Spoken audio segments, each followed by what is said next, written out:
Hey everyone, so I just posted a video on how to get movement into your day when you are when you're at work. And I referenced some stretching, and so I just wanted to follow up with another Facebook Live that showed you just a little bit of those stretches that I was talking about. So when you're at your desk, one of the best stretches that you can do is actually for your hips. And so what you want to do is you want to take one leg and bring it over so that your ankle is on your knee. And then what you'll do is you'll put pressure on the other leg, on the knee of the other leg, and go forwards.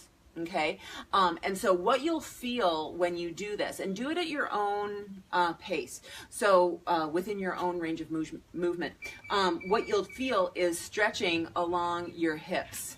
Everyone say hi to Gary. Okay, so you're stretching your hips in this area.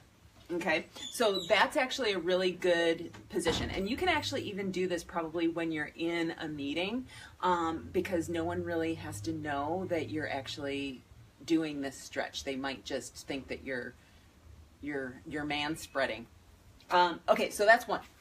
But if you're in a cube and you want to do some stretching, the other thing that you can do is it's for your lower back and hips. And so what you're doing is you're just pushing your hips back, and make sure your weight is on your heels.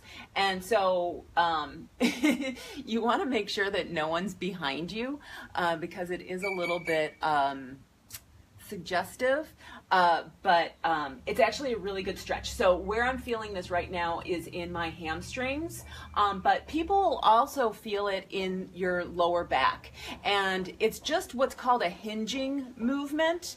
And so you can sit here in a static stretch for a little bit if it feels good to you.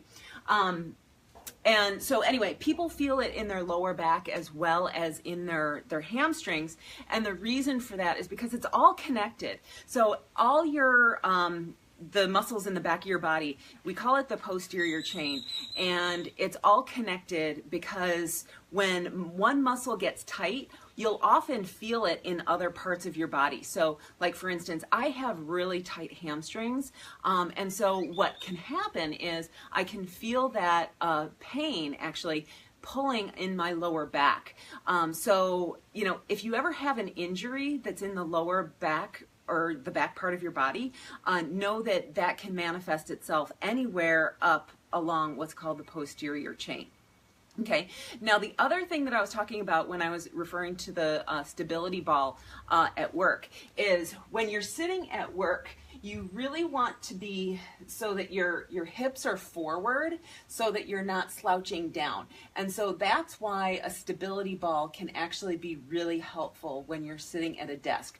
Now you want to make sure that you have it at the right height, because oftentimes stability balls are a lot shorter, so you may need to extra inflate, if that's a word, over inflate your stability ball so that you're up a little bit higher. Again, or the other thing that you can do if you want to make sure that your hips are going forward so that you're engaging your core and you're not rolling down, is you can actually roll up a towel and put it like right behind your bum, like right underneath. And what that'll do is it'll just keep your hips coming a little bit forward.